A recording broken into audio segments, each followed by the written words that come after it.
پروردگار، میں نے ایک بے آب و گیا وادی میں اپنی اولاد کے ایک حصے کو تیرے محترم گھر کے پاس لا بسایا ہے۔ پروردگار، یہ میں نے اس لیے کیا ہے کہ یہ لوگ یہاں نماز قائم کریں، لہٰذا تو لوگوں کے دلوں کو ان کا مشتاق بنا اور انہیں کھانے کو پھل دے، شاید کہ یہ شکر گزار بنا۔ یہ شہروں کی ماں مکہ مکرمہ کے قیام کے وقت کی دعا تھی جو حضرت ابراہیم علیہ السلام نے بی بی ہاجرہ اور اپنے صاحبزادے حضرت اسماعیل علیہ السلام کو سنگلاخ پہاڑیوں کے درمیان آباد کرتے وقت کی، اور اللہ کی مدد سے اس قدیم گھر کو تعمیر کیا۔ وہ اللہ کے گھر کی تعمیر کے ساتھ ساتھ پورے ایمان اور اخلاص کے ساتھ اپنے زبردست خالق سے دعا کرتے جاتے تھے کہ زندگی سے آری اس لقدق صحرا کو ایسا مرکز بنا دے جہاں انسانوں کے دل اللہ کی یاد سے معمور رہیں۔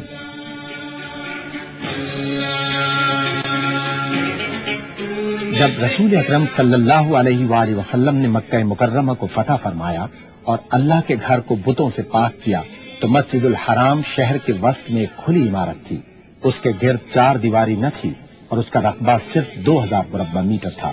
17 ہجری میں سیلاب کی وجہ سے جب مسجد الحرام کو نقصان پہنچا تو خلیفہ دوم حضرت عمر فاروق رضی اللہ تعالی عنہ نے مسجد کی مرمت کرائی، اس کے گرد 4 دیواری تعمیر کرائی اور رقبے میں 500 مربع میٹر کی توسیع کی۔ 26 ہجری میں ان کے جانشین حضرت عثمان غنی رضی اللہ تعالی عنہ نے 1700 مربع میٹر کی مزید توسیع کرائی۔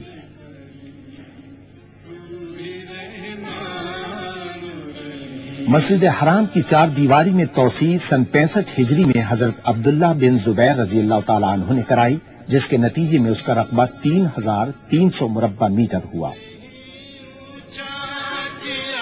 سن 137 ہجری میں ابو جعفر المنصور نے مسجد حرام میں 5300 مربع میٹر کا مزید اضافہ کیا۔ اس کے بعد خلیفہ محمد المہدی کی زیر نگرانی توسیع میں مسجد کے رقبے میں 15000 مربع میٹر کا اضافہ ہوا۔ خلیفہ المقتدر عباسی نے 1300 مربع میٹر کا اضافہ کرایا۔ سن 306 ہجری میں خلیفہ المقتدر عباسی نے 950 مربع میٹر کے داخلے کے راستے تعمیر کرائے، جس کے نتیجے میں مسجد حرام کا مجموعی رقبہ 30200 مربع میٹر ہو گیا، جس کے بعد اس کے رقبے اور حیت میں 1000 برس تک کسی قسم کی تبدیلی نہیں کی گئی۔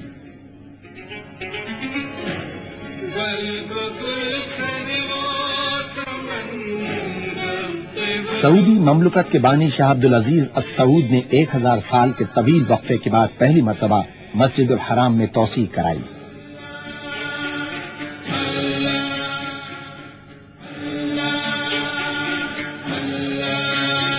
اسلام کی سربلندی اور مسلمانوں کی فلاح و بہبود کے لیے شاہ عبدالعزیز کی لگن اور جذبے کو اس خیال نے مزید تقویت بخشی کہ مستقبل میں مسجد حرام میں بے پناہ لوگ آئیں گے اور قدیم شہر مکہ مکرمہ کی حیت تبدیل ہو کر رہ جائے گی۔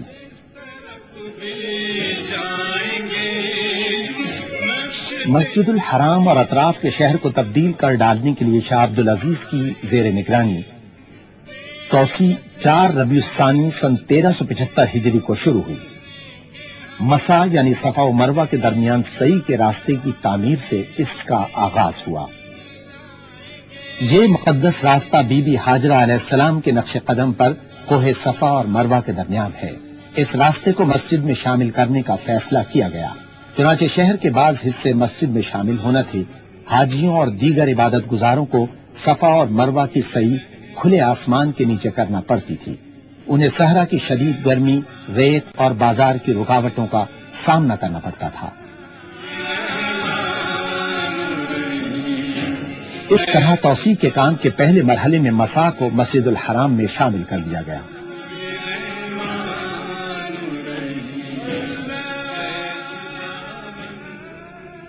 مسا کی تعمیر توسیع کا پہلا مرحلہ تھی، جسے اس طرح ڈیزائن کیا گیا کہ وہ موجودہ ڈھانچے سے مطابقت اختیار کر جائے۔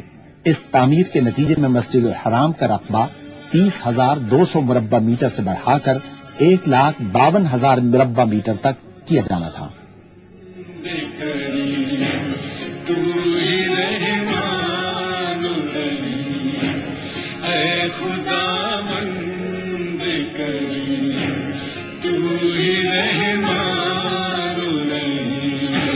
مسجد الحرام کی توسیع کا کام 20 سال سے زائد عرصے تک جاری رہا۔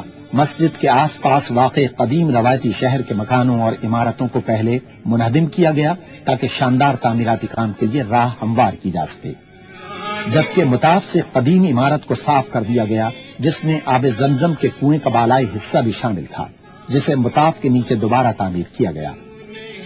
عمارت کے ڈھانچے میں تبدیلی سے اس کی گنجائش ایک وقت میں 3,500 سے بڑھ کر 30,000 نمازیوں کے قریب ہو گئی۔ سن 1396 ہجری میں جب یہ عظیم الشان اور پرشکو عمارت مکمل ہوئی تو اس میں مجموعی طور پر 3 لاکھ افراد نمازیں اور دیگر عبادات آرام و سکون اور پورے خشوع و خضوع کے ساتھ کر سکتے تھے، لیکن پہلی سعودی توسیع کی تکمیل کے ساتھ ہی سعودی عرب اور مسلم دنیا میں بے پناہ معاشرتی تبدیلیوں کا آغاز بھی ہو گیا، جس کے نتیجے میں ان گنت عازمین حج مکہ مکرمہ آنے لگے۔ یوں مسجد حرام اور شہر پر دباؤ میں بے پناہ اضافہ ہو گیا۔ ان تبدیلیوں سے عہدہ برا ہونے کے لیے سعودی حکومت نے مسجد الحرام کی سہولتوں میں اضافے کے پروگرام پر عمل درآمد کیا، جس میں مطاف کے راستے کے خالص اور سفید سنگ مرمر سے تبدیلی بھی شامل تھی۔ اس سنگ مرمر کی خوبی یہ ہے کہ اس کی بدولت شدید گرمی میں بھی پیر ٹھنڈے رہتے ہیں۔ سن 1406 ہجری میں خادم حرمین شریفین شاہ فہد بن عبدالعزیز السعود نے پہلی سعودی توسیع کے دوران تعمیر کی جانے والی چھت کی تزئین و آرائش کی ہدایت کی تاکہ مزید 84,000 نمازیوں کی گنجائش نکالی جا سکے۔ خادم حرمین شریفین نے مسجد الحرام کی عمارت کی حدود کے باہر 5 اسکیلیٹرز کے لیے اضافی عمارتوں کی تعمیر کا بھی حکم دیا۔ اس ڈھانچے کو، جن میں سے ہر ایک 375 مربع میٹر رقبے کا ہے، رش کے زمانے میں عام سیڑھیوں کے علاوہ چھت پر آنے جانے کے لیے اضافی سہولت کی فراہمی کے لیے تعمیر کیا گیا تھا۔ ان ایسکیلیٹرز کی تعمیر کا بنیادی مقصد خاص طور پر ضعیف افراد اور بچوں کو پہلی منزل اور چھت کے علاقوں تک آمد رفت کی سہولتیں فراہم کرنا تھا۔ سٹین لیس اسٹیل کے اسکیلیٹرز کی روایتی عرب طرز تعمیر کے مطابق تزئین و آرائش کی گئی، ان میں ہر گھنٹے 15,000 افراد کے اوپر آنے جانے کی گنجائش ہے۔ پہلی سعودی توسیع کے بعد کی جانے والی ان تبدیلیوں کے نتیجے میں مسجد الحرام کی گنجائش بڑھ کر 4 لاکھ افراد ہو گئی۔ جدید کمرشل فضائی ٹرانسپورٹ کے آغاز کے بعد حجاز مقدس آنے والے عازمین حج کی تعداد میں بے پناہ اضافے کے بعد ایک مرتبہ پھر بہترین منصوبہ بندی کی ضرورت محسوس کی گئی۔ 2 صفر سن 1409 ہجری کو خادم حرمین شریفین نے مسجد الحرام کی گنجائش کو دگنا کرنے کے منصوبے کا سنگ بنیاد رکھا، جنہیں اللہ تعالی مومنین کی مستقبل کی نسلوں کی خدمت اور اسلام کی سربلندی کے لیے قائم و دائم رکھے۔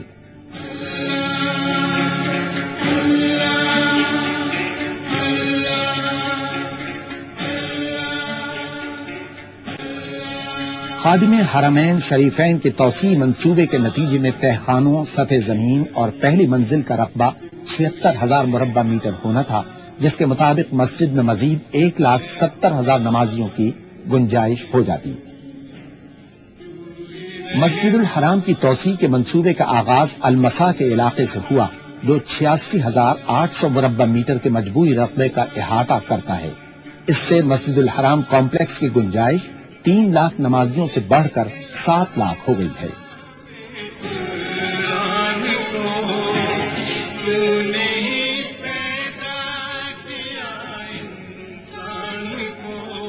تعمیر کے کام کے آغاز سے کئی برس قبل مسجد سے ملحق سوق صغیر کو منہدم کر دیا گیا تاکہ نئی توسیع کے لیے جگہ نکالی جا سکے۔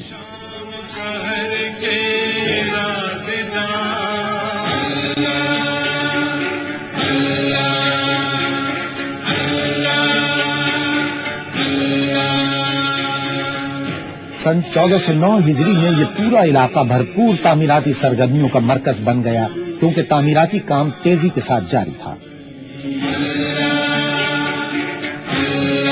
تہخانوں کے علاقوں کو ہموار کرنے کے لیے گہری کھدائی کی گئی، کیونکہ تہخانوں کو پورے کمپلیکس کے نیچے تیار کرنا تھا، جہاں نماز کی جگہ کے علاوہ مسجد کی ضروریات اور خدمات کی فراہمی کا اہتمام کیا جانا تھا۔ اس دوران مسجد کے ارد گرد کے علاقوں کو ترقیاتی کاموں کے لیے منہدم کیا جاتا رہا۔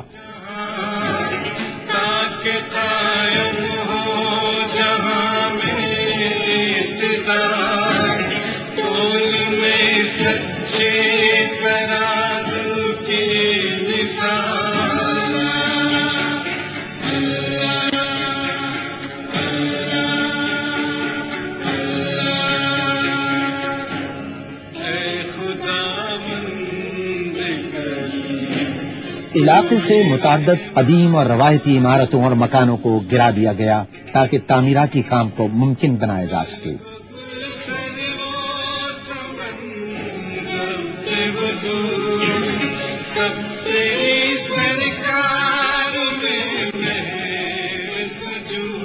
مسجد الحرام مکہ مکرمہ کے وسط میں واقع ہے، جہاں سے میونسپلٹی اور مسجد کے لیے بے شمار خدمات کی فراہمی کی لائنیں گزرتی ہیں۔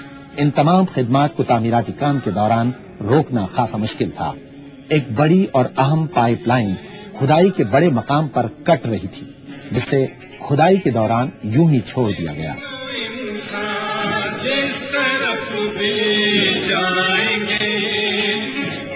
بنیادی ضرورت کی پائپ لائنوں کو برسہ برس میں کسی منصوبہ بندی کے بغیر حسب ضرورت بچھایا گیا تھا، جس کے نتیجے میں اس مقام سے گزرنے والی نالیوں، کیبلز اور پائپوں کا ایک جنگل وجود میں آ گیا تھا۔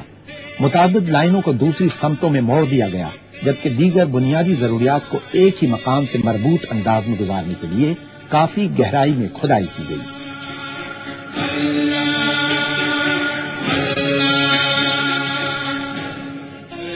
ارد گرد سے گزرنے والی بنیادی ضروریات کی اشیاء کی لائنوں کو مختصر مدت میں ایک متحدہ اور مربوط نظام سے منسلک کرنے کا عمل تعمیراتی ماہرین کے لیے انجینئرنگ کا ایک بڑا چیلنج بن گیا۔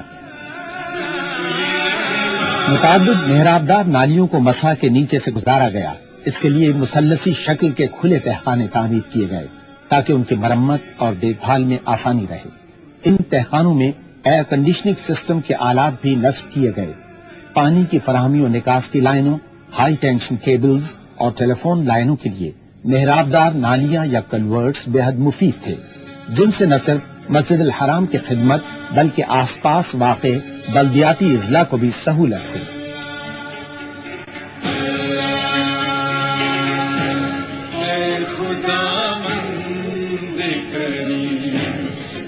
جنوب سے آنے والا برساتی طوفان مکہ مکرمہ کو متاثر کرتا اور سیلابی پانی وادی کے اس نشیبی علاقے میں داخل ہو جاتا جہاں مسجد الحرام واقع ہے۔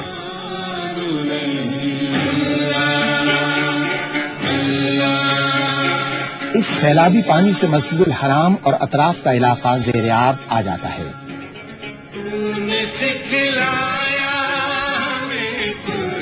سیلاب کے پانی کی نکاس کے جدید ترین نیٹ ورک نے سیلاب کو ماضی کی داستان بنا دیا۔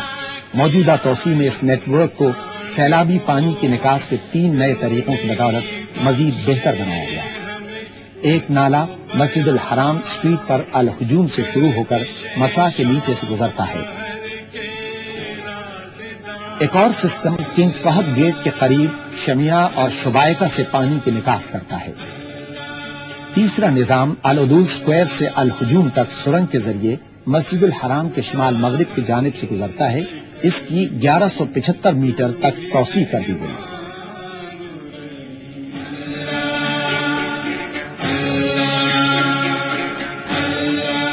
توسیعی مقام پر کھدائی کے دوران زیر زمین پانی کے ٹیسٹ کیے جاتے رہے تاکہ بنیاد کے کام کے لیے راہ ہموار ہو سکے۔ اس کی بدولت بنیادوں کے ڈیزائن میں کئی مرتبہ ترمیم کی گئی تاکہ وزن کو مساوی تقسیم کیا جا سکے۔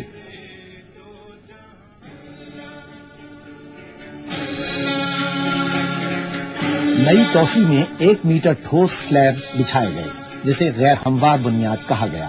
یہ بنیاد اتنی مضبوط ہے کہ اس پر مستقبل میں پوری اضافی منزل تعمیر کی جا سکتی ہے اور یہ اسٹرکچر عمارت کو ہر قسم کے زلزلے سے بھی محفوظ رکھے گا۔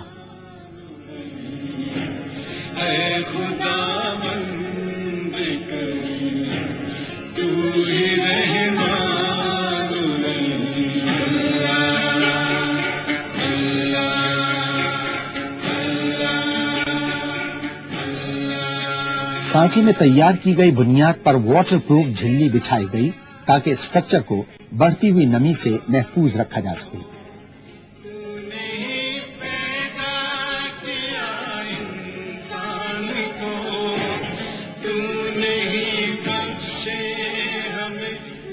ڈھانچے کی بنیاد کے ساتھ فولاد اور کنکریٹ کے 492 مضبوط امدادی چبوترے تعمیر کیے گئے۔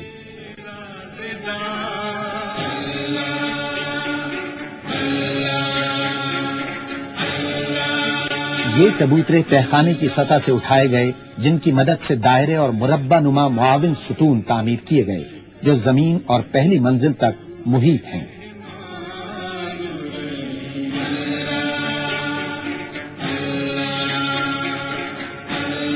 زمین دوز اساس سے مسجد الحرام کی توسیع کے اہم مرحلے کا آغاز ہوا۔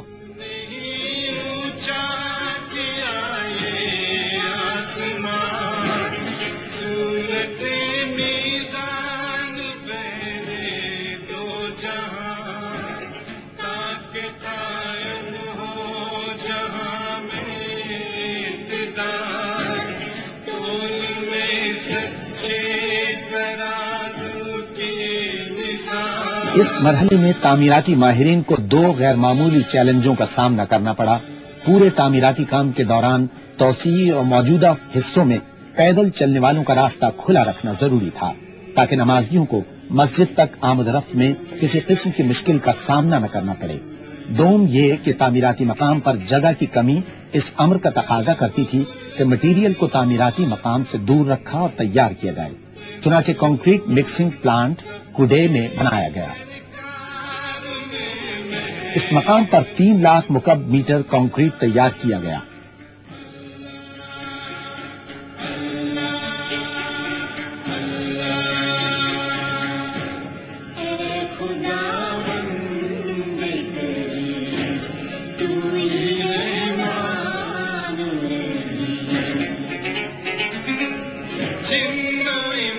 کنکریٹ کو کوڈے سے ایک سرنگ کے ذریعے مکہ مکرمہ میں تعمیراتی مقام تک لایا گیا۔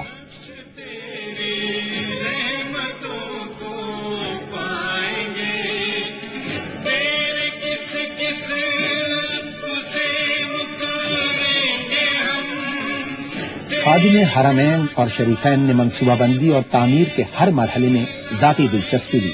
وہ تعمیراتی مقام کے باقاعدگی سے دورے کرتے رہے جس کے دوران انہیں تعمیراتی کام کی پیش رفت سے آگاہ کیا جاتا رہا۔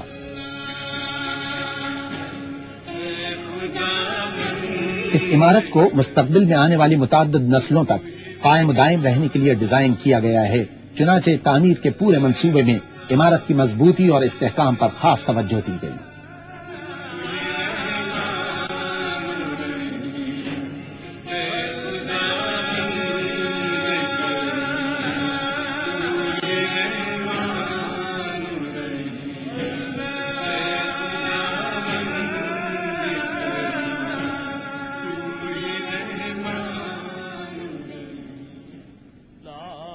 تعمیراتی کام میں استعمال کیے جانے والے تعمیراتی مواد میں اعلیٰ معیار کے 45,000 ٹن فولاد کا استعمال کیا گیا ہے۔ تعمیراتی منصوبے میں اعلیٰ معیار برقرار رکھنے کے سخت ضوابط کا نفاذ کیا گیا اور ان کی پوری طرح پابندی کرائی گئی۔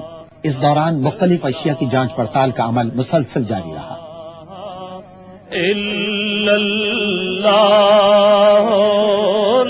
تعمیر میں مٹی کے بجائے مصنوعی پتھر کے اجزاء کو ان کی مستقل صورت میں استعمال کیا گیا اور یہ سپر سٹرکچر کی تکمیل میں معاون ثابت ہوا، جس سے مضبوطی کے ساتھ ساتھ حسن میں بھی اضافہ ہوا۔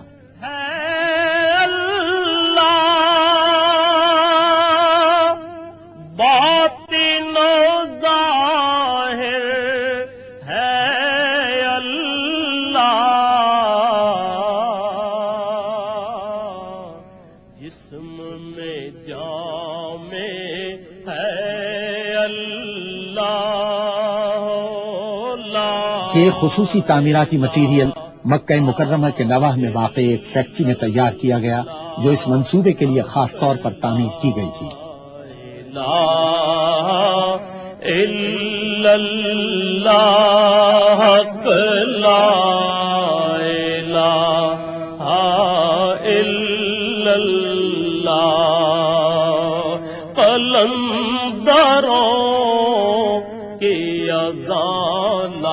مسا کے علاقے میں بنیادی سہولتوں کے زیر زمین پیچیدہ جال کے ارد گرد واقع داخلی راستے بڑی خوبصورتی سے سجائے گئے۔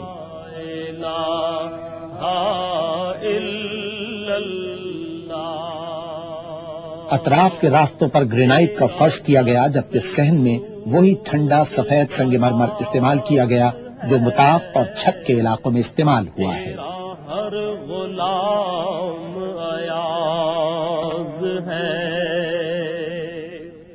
یہ وسیع و عریض صحن متعدد مقاصد پورے کرتا ہے، مسجد میں آنے اور باہر جانے کے راستے کے طور پر، شہر اور باہر سے آنے والوں کے لیے آرام کرنے کی جگہ کے طور پر، اور مسجد الحرام کی اضافی عمارت کے طور پر جہاں لوگ نماز کے لیے جمع ہوتے ہیں اور اپنے رب کو یاد کرتے ہیں۔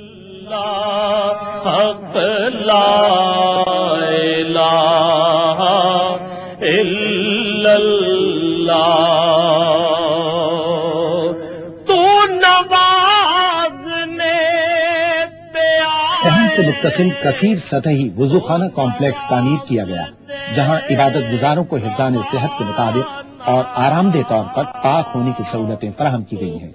اس کمپلیکس میں 1440 غسل خانے، 1091 وضو خانے اور پانی پینے کے 162 نلکے ہیں۔ یہ سہولتیں اعلیٰ معیار کو مد نظر رکھتے ہوئے فراہم کی گئی ہیں تاکہ وہ لاکھوں نمازیوں کے مستقل استعمال میں رہنے کے باوجود پائیدار ثابت ہوں۔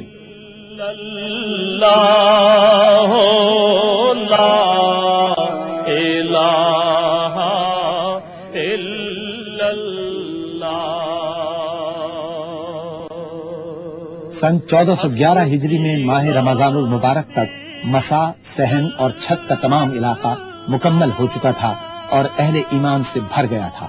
وہ تراویح اور تہجد کی نمازوں میں مصروف تھے، قیام، رکوع اور سجود میں دل کی گہرائیوں سے اپنے رب کو یاد کر رہے تھے، اس قدیم گھر کے سامنے جو اسلام کا قلب ہے۔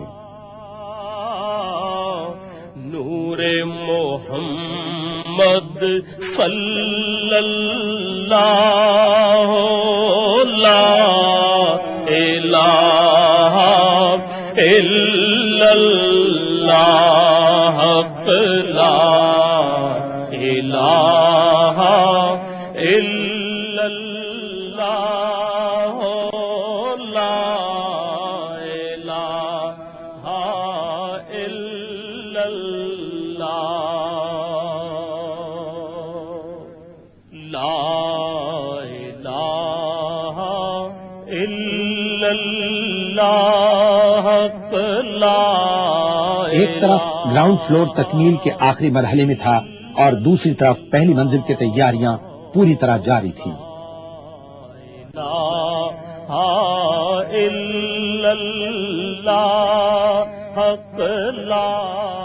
اس کے ساتھ ہی منصوبے کا اگلا مرحلہ شروع ہوا۔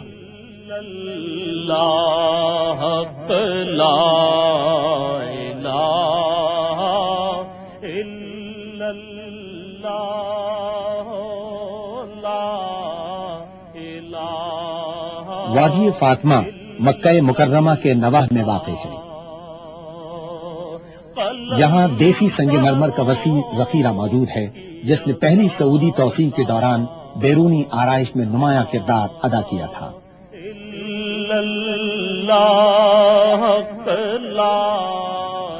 موجودہ منصوبے کے لیے ضروری تھا کہ پتھر تراشنے والی مشینوں کو زمین میں زیادہ گہرائی تک پہنچایا جائے تاکہ شاندار سنگ مرمر حاصل کیا جا سکے۔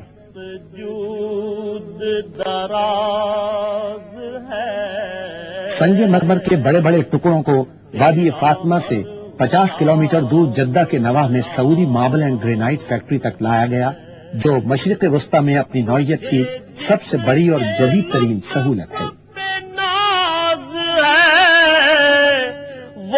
تو ہی تو بندہ یہاں سنگ مرمر کے سلیبس تیار کیے گئے، انہیں کاٹا گیا اور پالش کی گئی تاکہ اس کے فطری حسن کو جلا بخشی جا سکے۔ الا اللہ حق لا الہ الا اللہ۔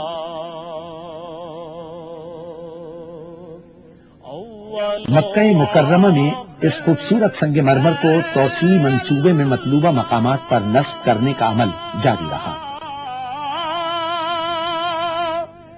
باطن و ظاہر ہے اللہ، جسم میں جام باب فہد پر 89 میٹر بلند 2 مینار تیاری کے آخری مراحل میں تھے۔ یہ مینار مسجد کے موجودہ 7 میناروں سے ملتے جلتے ہیں۔ اللہ حق لا الہ الا اللہ۔ مسجد کے 82,000 مربع میٹر پورے توسیعی حصے میں اعلیٰ قسم کا کرارا سنگ مرمر بچھایا گیا۔ مسجد کے مربع نما دائرے کی شکل کے معاون ستونوں میں بھی کرارا سنگ مرمر استعمال کیا گیا۔ پہ آئے تو نواز دے زمانہ، تو قریب ہی جو ٹھہرا۔ سفید فائسہ سنگ مرمر کو نئے توسیع منصوبے میں چھت کے وسیع علاقے میں بچھایا گیا، جہاں 40,000 نمازیوں کی گنجائش ہے۔ مسجد الحرام کی توسیع کے منصوبے کی اہم بات اس کے 3 بڑے گنبد ہیں، جن میں سے ہر ایک کا قطر 15 میٹر اور لمبائی 13 میٹر ہے۔ حق لا الہ۔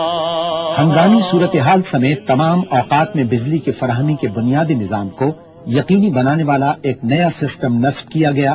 مسجد الحرام میں مین الیکٹریکل گریڈ سے بجلی فیل ہونے کی صورت میں بیٹری سے چلنے والے یونٹوں کی مدد سے بغیر کسی خلل کے بجلی کی فراہمی کو ممکن بنایا گیا ہے، جو مسجد میں مختلف مقامات پر نصب ہیں۔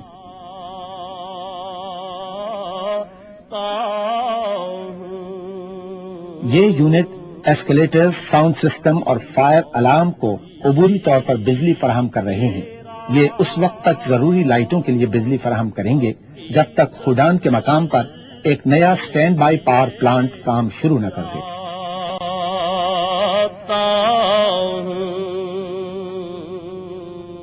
اس 32 میگا واٹ کی سہولت سے حاصل ہونے والی بجلی مکمل طور پر مسجد الحرام کے لیے ہے۔ یوں تمام ضروری خدمات اپنا کام کبھی بند نہیں کر سکیں گی۔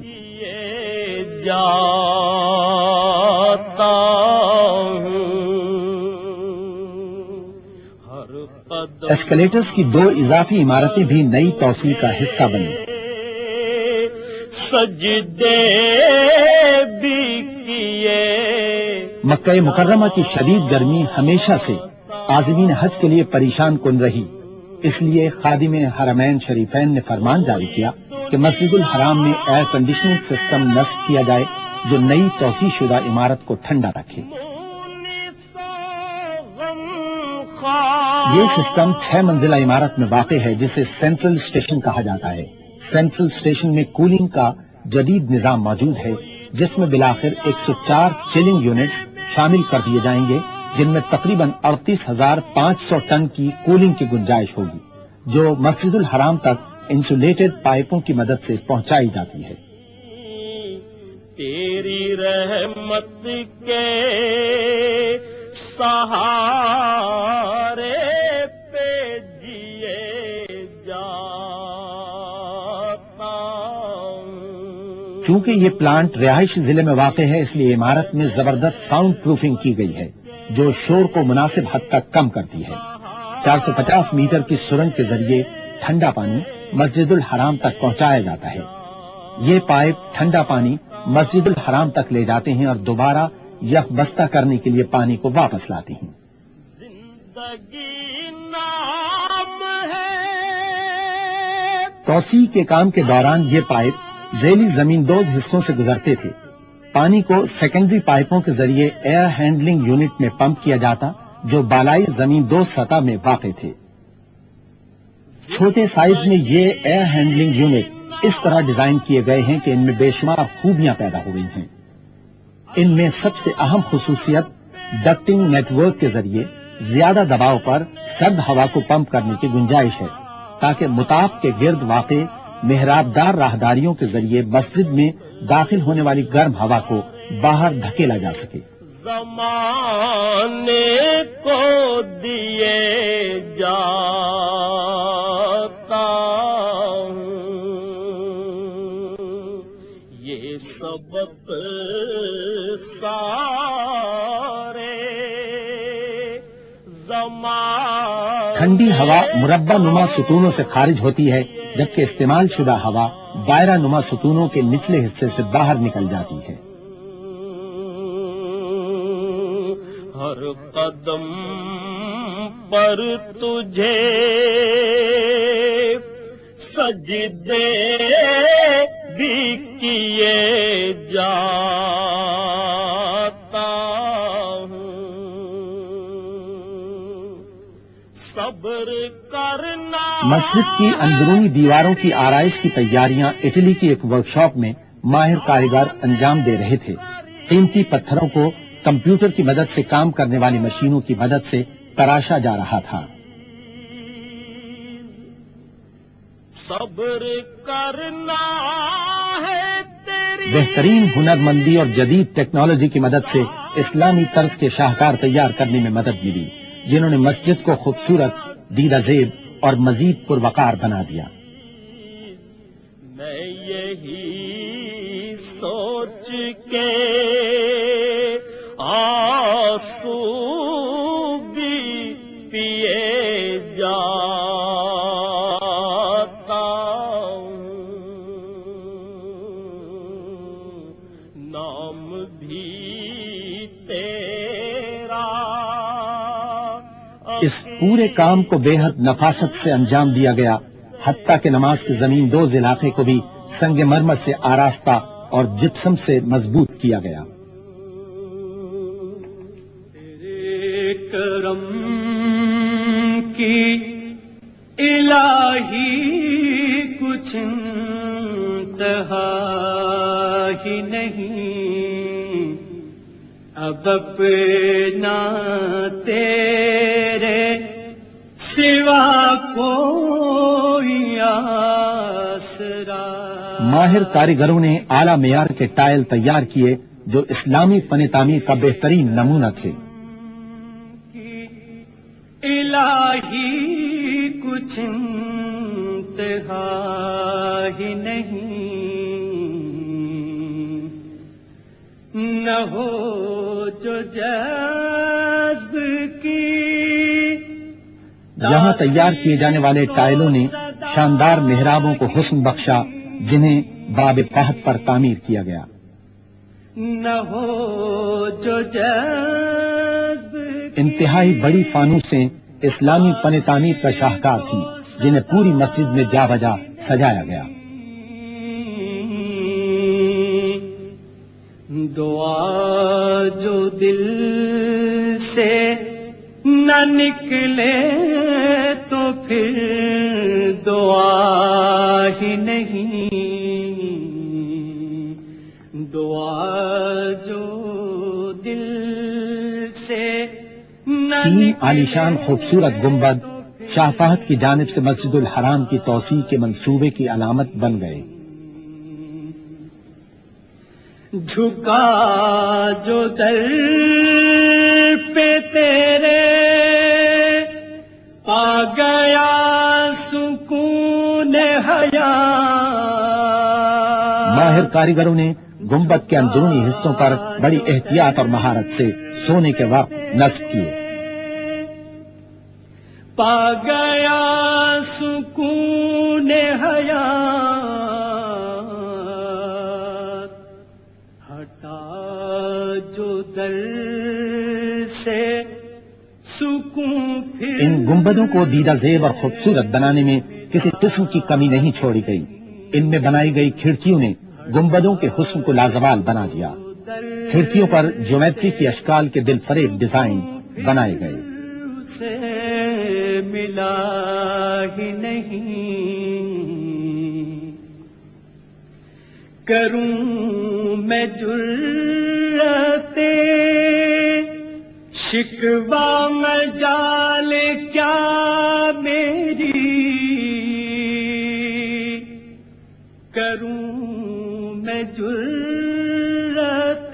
پہلی سعودی توسیع کے بیرونی حصوں کو کھول دیا گیا تاکہ اسے نئی توسیع کے ساتھ مربوط کیا جا سکے. تیرے کرم نئی اور پرانی عمارتوں کے درمیان بڑی مہارت کے ساتھ تعلق قائم کیا گیا. میں رہا ہی نہیں. تیرے کرم. موجودہ مسجد کے ڈیزائنوں اور مٹیریل کو مد نظر رکھتے ہوئے نئی توسیع کا کام کیا گیا تھا. یوں دونوں عمارتوں میں کہیں کوئی فرق محسوس نہیں ہوتا. تیرے کرم.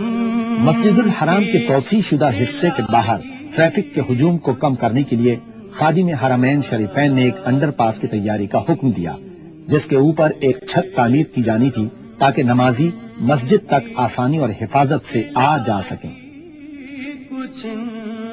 اس کام کے لیے مسجد الحرام کی مغربی جانب سوق صغیر کی طرف شبیکہ فلائی اوور سے مشرقی جانب جیاد اسٹریٹ تک 900 میٹر علاقے میں کھدائی اور تعمیر ہونا تھی. آسرا ہی نہیں. تیرے کرم کی الہی کچھ انتہا ہی نہیں. انڈر پاس کی تعمیر سے جو پیدل چلنے والوں کے عارضی پلوں کے درمیان سے گزرتا ہے ٹریفک کے رش کو کم کرنے کے علاوہ ایک وسیع و عریض جگہ بھی میسر آ گئی جس کی بدولت بنیادی ضروریات کے کمروں اور انتظامی دفاتر کے ساتھ ساتھ ایک بڑا 2 منزلہ طہارت خانہ بنانے میں مدد ملی جہاں سیڑھیاں اور دوہرے اسکیلیٹرز بنائے گئے ہیں. ان میں 690 غسل خانے، 449 وضو خانے اور پینے کے پانی کے 114 نلکے ہیں. انڈر پاس کو 600 میٹر تک ڈھانپا یا کور کیا گیا تاکہ مسجد الحرام تک ٹریفک کا بہاؤ کسی رکاوٹ کے بغیر جاری رہ سکے اور نمازیوں کو پیدل چلنے کے راستوں میں کسی قسم کی دشواری یا رکاوٹ نہ ہو. مسجد حرام کے ارد گرد پورے انڈر پاس کو ایک چھت سے ڈھانک دیا گیا جس کی بدولت نماز کے لیے اضافی جگہ اور نمازیوں کی سہولت کے لیے ایک قیمتی حصہ میسر آ گیا. تعمیراتی کام کے تمام عرصے میں نمازیوں کی سہولت کو خاص ترجیح حاصل رہی. جھکا جو در پہ تیرے. مسجد الحرام تعمیراتی کام کے دوران کسی رکاوٹ کے بغیر 24 گھنٹے کھلی اور قابل رسائی رہی. یہ پورا منصوبہ تعمیراتی انجینئرنگ کے لیے ایک چیلنج کی حیثیت رکھتا تھا. تعمیراتی مقام سے گزرنے والے عارضی پلوں کی بدولت پیدل چلنے والوں کے راستے بذات خود کسی چیلنج سے کم نہ تھے تاکہ ان عارضی پلوں کے ذریعے نمازی اللہ کے گھر آ سکیں اور اپنے خالق حقیقی کی عبادت آسانی اور سکون سے کر سکیں. سکون پھر اسے ملا ہی نہیں. ہٹا جو در سے سکون پھر اسے. خادم حرمین شریفین نے پوری مسلم امہ کے لیے یہ شاندار خدمت انجام دی تاکہ لوگ اللہ تعالیٰ کی بزرگی اور عظمت اور حسن کے احساس کے ساتھ اس کی پاکی بیان کر سکیں. شکوہ مجال کیا میری. کروں میں جرأت شکوہ مجال کیا میری.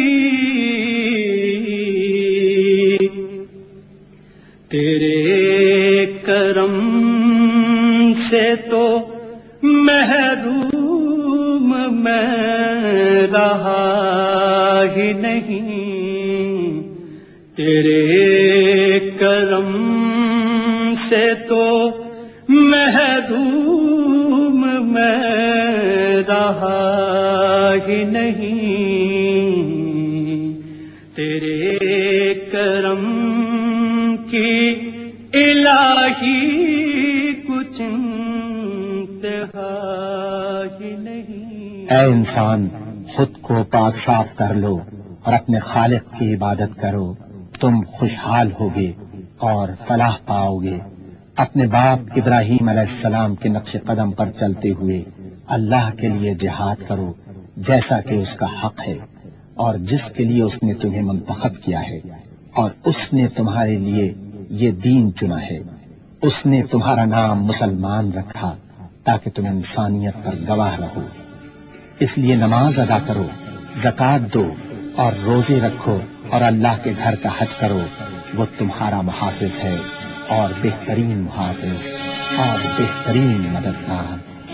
خدا مند کریم تو ہی رحمان الرحیم، اے خدا مند کریم تو ہی رحمان الرحیم.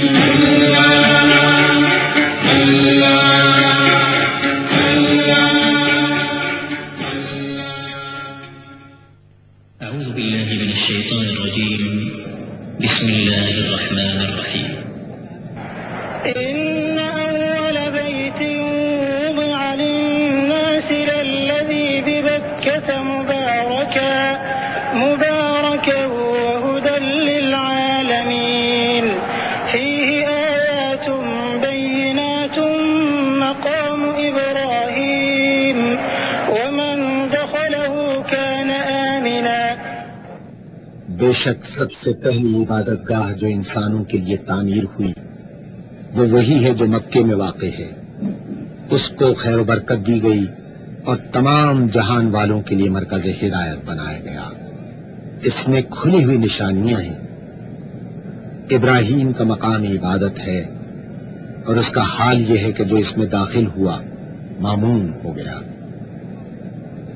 سورہ آل عمران آیت نمبر 96 اور 97. مکہ مکرمہ اسلامی شان و شوکت اور سطوت کا مظہر ہے، اور اللہ کا پہلا گھر کعبہ اس کے جاہ و جلال اور فضل و کرم کا مرکز ہے. نماز کے وقت تمام دنیا کے مسلمان کعبے کی طرف منہ کر کے نماز ادا کرتے ہیں. 4 دانگ عالم میں یہی وہ جگہ ہے جہاں تقریباً 20 لاکھ مسلمان حج کے لیے ہر سال جمع ہوتے ہیں. مکہ شہر کو قرآن کریم میں ام القریٰ کہا گیا ہے. ارشاد باری تعالی ہے، یہ قرآن عربی ہم نے تمہاری طرف وحی کیا ہے تاکہ تم بستیوں کے مرکز شہر مکہ اور اس کے گرد و پیش رہنے والوں کو خبردار کر دو. حضرت ابراہیم علیہ السلام اللہ کے حکم سے جب اپنی بیوی ہاجرہ اور ننھے اسماعیل کو مکہ کی بے آب و گیا وادی میں چھوڑ کر جانے لگے تو آپ نے جاتے وقت یہ دعا فرمائی تھی جس کا ذکر سورہ ابراہیم کی 37ویں آیت میں ملتا ہے. ارشاد باری تعالی ہے، ربنا إني أسكنت من ذريتي بواد غير ذي زرع عند بيتك المحرم ربنا ليقيموا الصلاة فاجعل أفئدة من الناس تهوي إليهم وارزقهم من الثمرات لعلهم يشكرون. پروردگار، میں نے ایک بے آب و گیا وادی میں اپنی اولاد کے ایک حصے کو تیرے محترم گھر کے پاس لا بسایا ہے. پروردگار، یہ میں نے اس لیے کیا ہے کہ یہ لوگ یہاں نماز قائم کریں، لہذا تو لوگوں کو ان کا مشتاق بنا اور انہیں کھانے کو پھل دے، شاید کہ یہ شکر گزار بنے. یہ اسی دعا کی برکت ہے کہ پہلے سارا عرب مکے کی طرف حج اور عمرے کے لیے کھچ کر آتا تھا، اور اب دنیا بھر کے لوگ کھچ کھچ کر وہاں جاتے ہیں. پھر یہ بھی اسی دعا کی برکت ہے کہ ہر زمانے میں ہر طرح کے پھل، غلے اور دوسرے سامان رزق وہاں پہنچتے رہتے ہیں. حالانکہ اس وادی غیر ذی زرع میں جانوروں کے لیے چارہ تک پیدا نہیں ہو سکتا. تاریخ کعبہ. کعبے کی تعمیر کے سلسلے میں مختلف روایات ہیں. کعبے کو سب سے پہلے فرشتوں نے تعمیر کیا، اس کے بعد حضرت آدم علیہ السلام نے تعمیر کیا، ان کے بعد ان کے بیٹے حضرت شیس علیہ السلام نے، اور پھر حضرت ابراہیم علیہ السلام نے اپنے بیٹے حضرت اسماعیل علیہ الصلوۃ والسلام کے ساتھ اثر نو اس کو تعمیر کیا۔ اس تعمیر کا ذکر تو خود قرآن مجید نے کیا ہے۔ اس کا ذکر سورہ بقرہ کی آیت نمبر 127 میں ملتا ہے۔ وَإِذْ يَرْفَعُ إِبْرَاهِيمُ الْقَوَاعِدَ مِنَ الْبَيْتِ وَإِسْمَاعِيلُ رَبَّنَا تَقَبَّلْ مِنَّا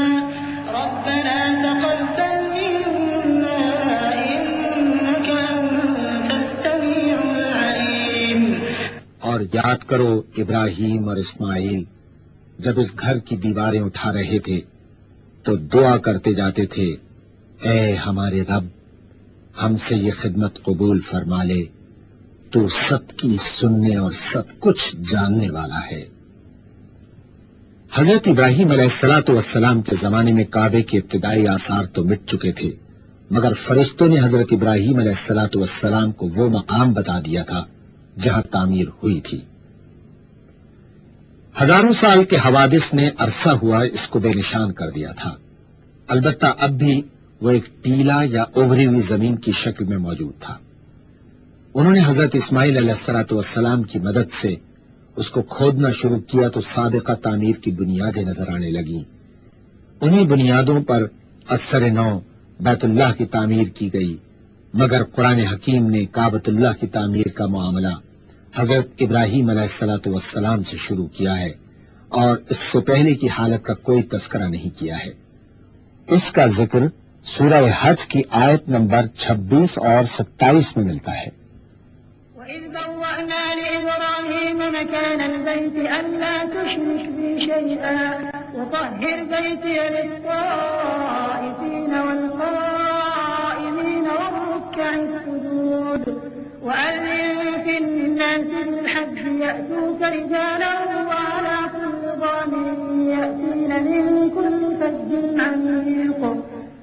یاد کرو وہ وقت جب کہ ہم نے ابراہیم کے لیے اس گھر خانہ کعبہ کی جگہ تجویز کی تھی، اس ہدایت کے ساتھ کہ میرے ساتھ کسی چیز کو شریک نہ کرو، اور میرے گھر کو طواف کرنے والوں اور قیام و رکوع و سجود کرنے والوں کے لیے پاک رکھو، اور لوگوں کو حج کے لیے اذن عام دے دو کہ وہ تمہارے پاس ہر دور دراز مقام سے پیدل اور دبلے پتلے اونٹوں پر سوار آئیں۔ حضرت ابراہیم علیہ الصلوۃ والسلام جد الانبیاء تھے۔ حضور اکرم صلی اللہ علیہ وآلہ وسلم کو بھی آپ ہی کی ملت کی پیروی کا حکم دیا گیا تھا۔ حضرت ابراہیم علیہ الصلوۃ والسلام دین اسلام ہی کے داعی تھے۔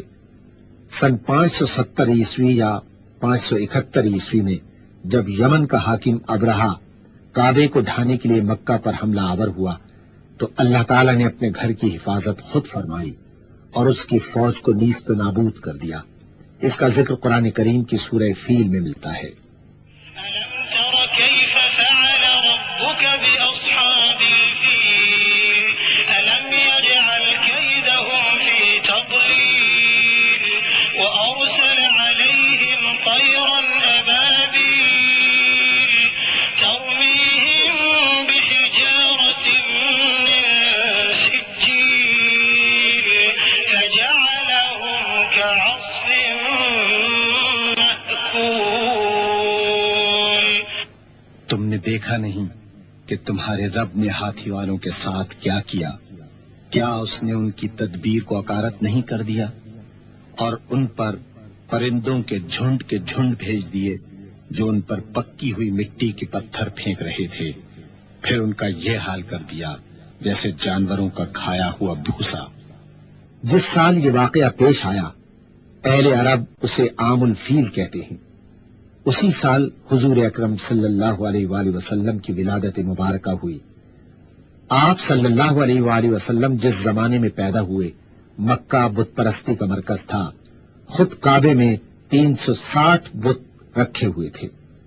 دیگر رسوم جاہلیت بھی عام تھیں، لوگ اریاں ہو کر کعبے کا طواف کرتے تھے۔ سن 2 ہجری میں تحویل قبلے کے ذریعے بیت المقدس کے بجائے کعبے کو قبلہ بنانے کا حکم آیا۔ اس وقت سے لے کر آج تک بلکہ قیامت تک مسلمان اسی رخ منہ کر کے نماز پڑھتے رہیں گے انشاءاللہ۔ تحویل قبلہ کا ذکر سورہ بقرہ کی 144ویں آیت میں ملتا ہے۔ قد نرى تقلب وجهك في السماء فلنولينك قبلة ترضاها فول وجهك شطر المسجد الحرام وحيث ما كنتم فولوا وجوهكم شطره۔ یہ تمہارے منہ کا بار بار آسمان کی طرف اٹھنا ہم دیکھ رہے ہیں، لو ہم اسی قبلے کی طرف تمہیں پھیرے دیتے ہیں جسے تم پسند کرتے ہو، مسجد حرام کی طرف رخ پھیر دو، اب جہاں کہیں تم ہو اسی کی طرف منہ کر کے نماز پڑھا کرو۔ کعبۃ اللہ تمام دنیا کے مسلمانوں کا قبلہ ہے، جدھر رخ کر کے وہ نماز ادا کرتے ہیں۔ یہ امت مسلمہ کی وحدت کی علامت ہے۔ ہر مسلمان خواہ دنیا میں کہیں بھی ہو نماز کے لیے کعبۃ اللہ کی طرف رخ کرتا ہے۔ اس کا ذکر قرآن کریم کی سورہ بقرہ کی آیت نمبر 149 اور 150 میں ملتا ہے۔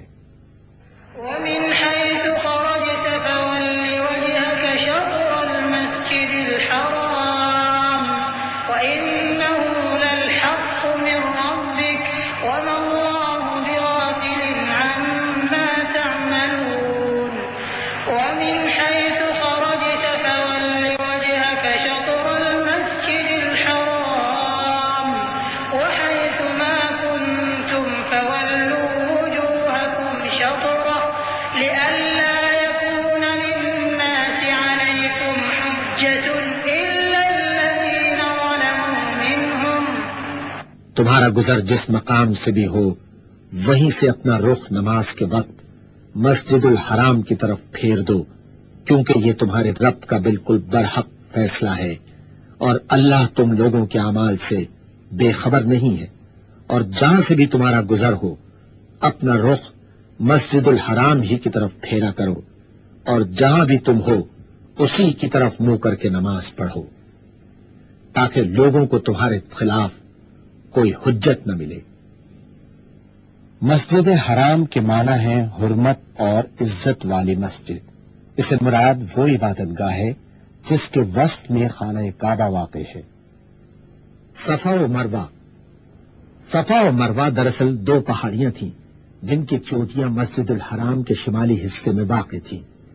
اس کے قریب ہی وہ جگہ تھی جہاں حضرت ابراہیم علیہ السلام اللہ تعالی کے حکم کی تعمیل میں اپنی نیک بی بی حضرت ہاجرہ اور اپنے فرزند حضرت اسماعیل علیہ السلام کو چھوڑ گئے تھے۔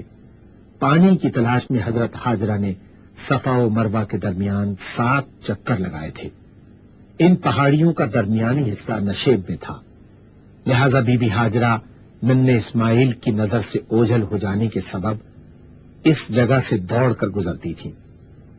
بی بی ہاجرہ کی اس سعی کو اللہ تعالی نے بے حد پسند اور مقبول فرما کر ننھے اسماعیل کی ایڑیوں کی رگڑ کی جگہ نہ رک سکنے والا پانی جاری فرما دیا، جس کو بی بی ہاجرہ نے مٹی اور پتھر سے گھیر کر زمزم یعنی ٹھہر جا کہا، جو زمین پر بہنے سے تو رک گیا مگر ایسے خشک ریگستان میں لامحدود مقدار میں جاری و ساری ہے، اور ہزاروں سال سے زمزم کا پانی اللہ تعالی کے انعام و اکرام کا مظہر ہے۔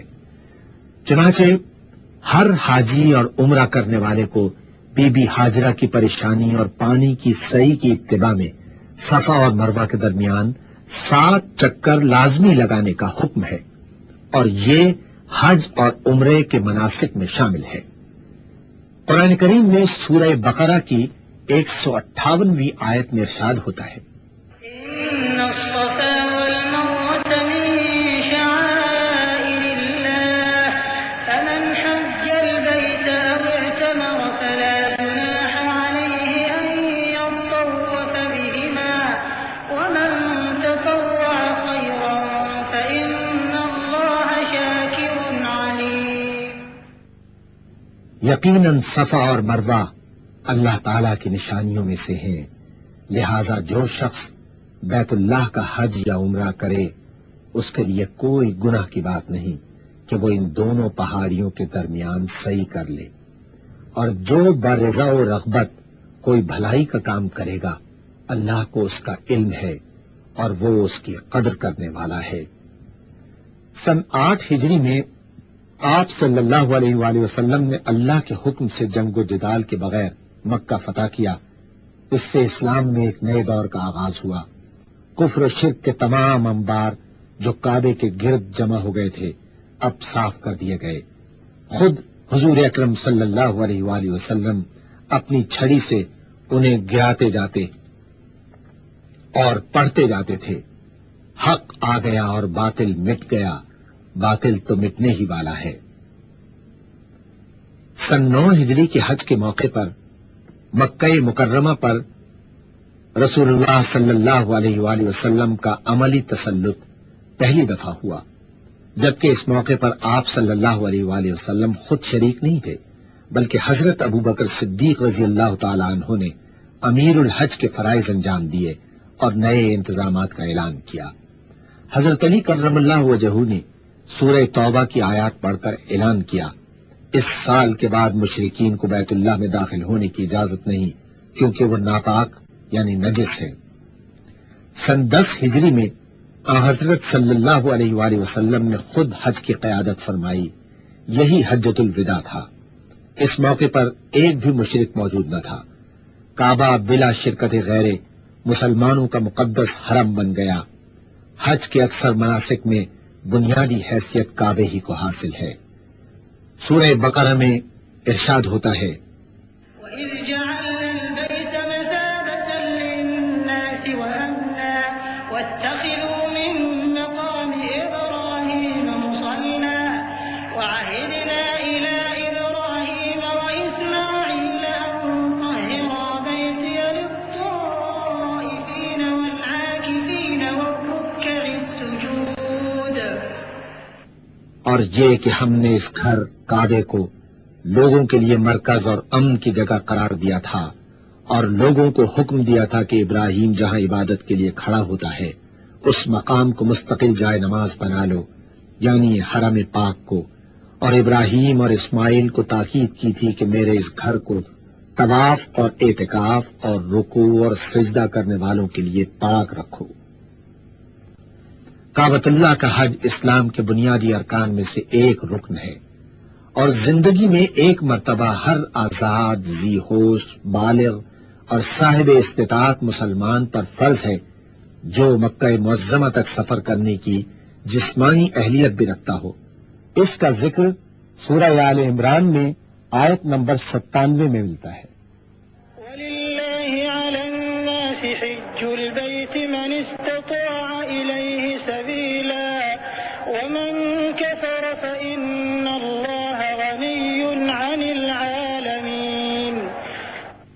لوگوں پر اللہ کا یہ حق ہے کہ جو اس گھر تک پہنچنے کی استطاعت رکھتا ہو وہ اس کا حج کرے، اور جو کوئی اس حکم کی پیروی سے انکار کرے تو اسے معلوم ہو جانا چاہیے کہ اللہ تمام دنیا والوں سے بے نیاز ہے۔ حج ہر مسلمان کی تمنا اور زندگی کا بلند ترین نصب العین ہے۔ رسول اکرم صلی اللہ علیہ وآلہ وسلم نے باوجود استطاعت کے حج نہ کرنے والوں کے حق میں ارشاد فرمایا، جو شخص زاد راہ اور سواری رکھتا ہو جس سے بیت اللہ تک پہنچ سکے اور پھر بھی حج نہ کرے تو اس کا اس حالت میں مرنا یہودی یا عیسائی ہو کر مرنا برابر ہے۔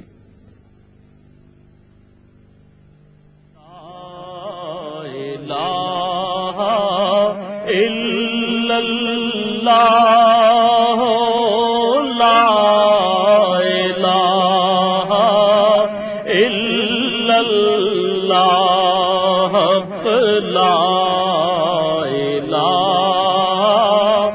الا اللہ، لا الہ